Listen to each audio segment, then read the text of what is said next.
There are a lot of different factions on the ground. The one that the U.S. is most concerned about is the Islamic State, also sometimes referred to as ISIS, which is an offshoot of al-Qaeda, even more violent in its actions. It's known for beheading people, for undertaking genocide against religious minority groups, and persecuting others under its rule.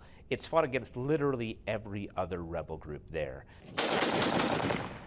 One of its enemies is Jabhat al-Nusra, which is the primary al-Qaeda affiliate in Syria. Nusra and the Islamic State are both dedicated to reestablishing the caliphate, but they have disagreements, a lot of which center on personality. They've been fighting each other. Another major player on the ground is Khorasan, the group that the U.S. just targeted. Khorasan is a part of al-Qaeda. In rank, it's actually above Nusra, even though its operatives have been embedded with it.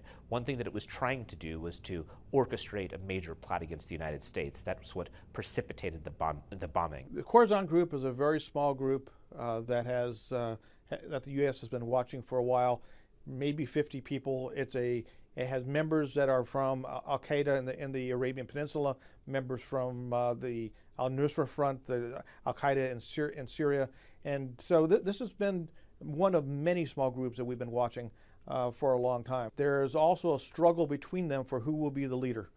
And so what you see in Syria, for example, is there's been competition between the al-Nusra Front, which is al-Qaeda in Syria, and ISIS, which is an offshoot that has really been expelled from al-Qaeda by saying that you're too violent. They don't approve of the policy. So the ideology is the same, the tactics are different. They're fighting among each other for control.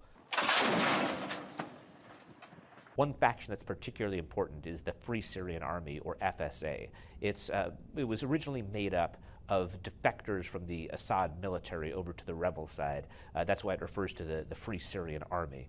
The FSA is the group that the U.S. considers to be moderate. When we talk about training rebels and backing rebels, the FSA is a major part of that discussion.